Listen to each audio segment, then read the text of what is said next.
दोस्तों BSSC group D का लोचा चल रहा है और ये लोचा 12 से चल रहा है। ये आपके सुप्रीम कोर्ट, फिर कोर्ट से फिर यहाँ फिर जाएंगे कोर्ट। यानी कि ये जो खान सर किसी आयोग के बारे में बोले थे, बीपीएससी आयोग के बारे में एक शब्द बोले थे, हम तो नहीं बोल पाएंगे, हमारे औकात नहीं है, लेकिन खान सर तो खान है, वो बोले थे ये वाला वर्ड, ठीक है।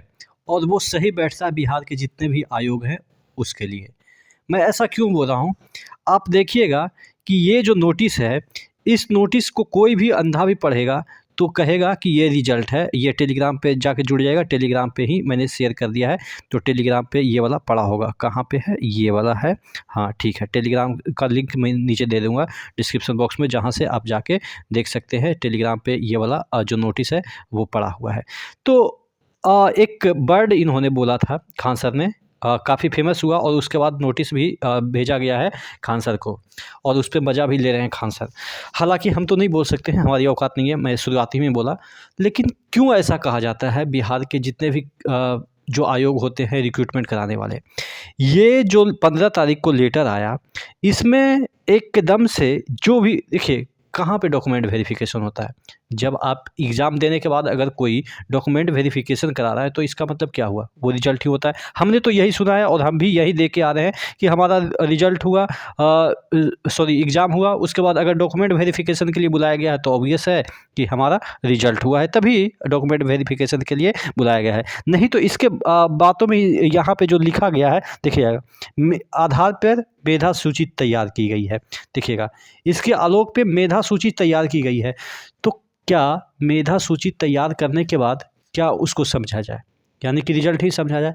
तो कुछ लोग अभी मिलने गए आयोग में, और आयोग अब क्या कर रहा है कि ये रिजल्ट थोड़े ना भाई, आप कैसे मान लिए रिजल्ट? हम बोले हैं कि रिजल्ट है, यहाँ कहाँ पे बड़ा अक्षर में लिखा हुआ है RESULT, ऐसा कहीं लिखा है? नहीं ना है, तो आप लोग कैसे मान लिए? यूट्यूबर के फेरा में आ गए? नहीं, ये रिजल्ट नहीं है, हम कुछ और है लोगों को बुलाए हैं। क्यों बुलाए हैं वो हम जानते हैं, आप थोड़ी ना जानते हैं। और कितने लोगों को बुलाए हैं? ये सब लोगों को बुलाए हैं, जिसमें कि गया वाला को नहीं बुलाए हैं, फलाना वाला को नहीं बुलाए हैं। ये सब कौन है जानते हैं? आपको नहीं बताएंगे।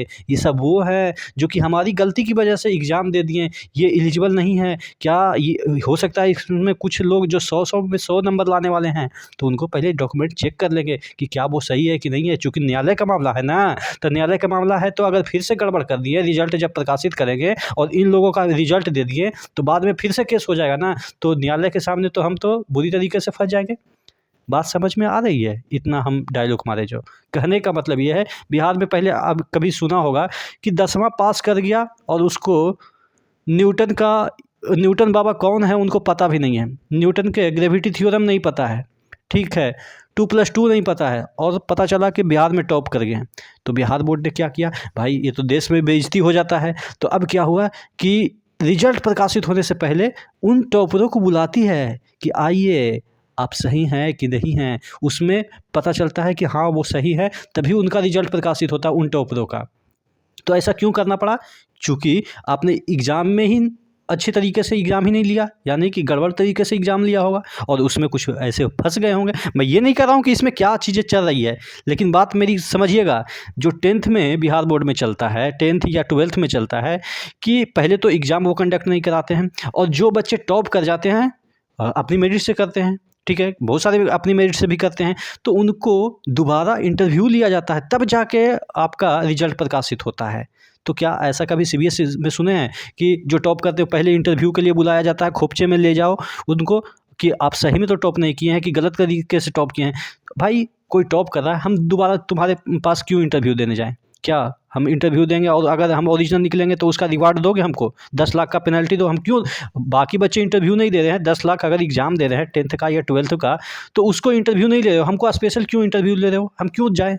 तुम उस समय एग्ज़ाम के समय हमारी जाँच पड़ताल क्यों नहीं किया कि हाँ, हम सही है कि गलत हैं? और अब जब हम टॉप कर गए तो हमको इंटरव्यू लोगे?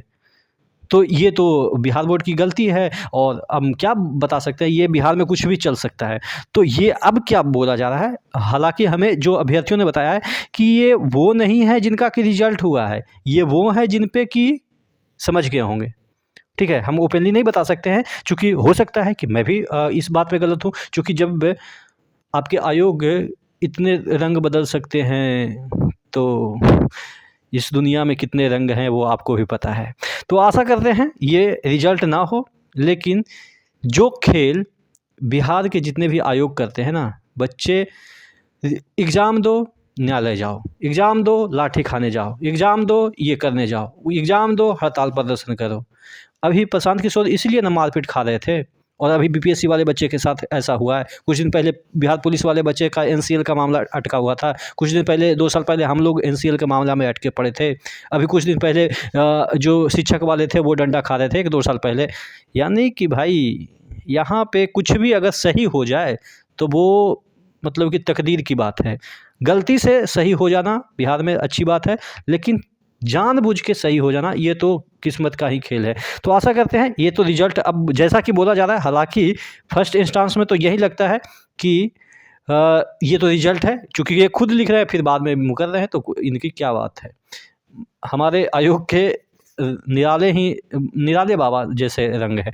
चलिए कोई बात नहीं, ये रिजल्ट तो जैसा बताया जा रहा है कि ये रिजल्ट नहीं है, रिजल्ट बाद में प्रकाशित होगा। इन लोगों को बुलाया गया कुछ डॉक्यूमेंट्स वगैरह के लिए, जिससे कि ये फाइनल कर पाएँ कि हाँ ये सही है या गलत है, और उसके बाद में फाइनल आपका रिजल्ट प्रकाशित होगा। आप क्या सोचते हैं नीचे कमेंट बॉक्स में कमेंट करके ज़रूर बताइएगा। नेक्स्ट वीडियो में मिलते हैं।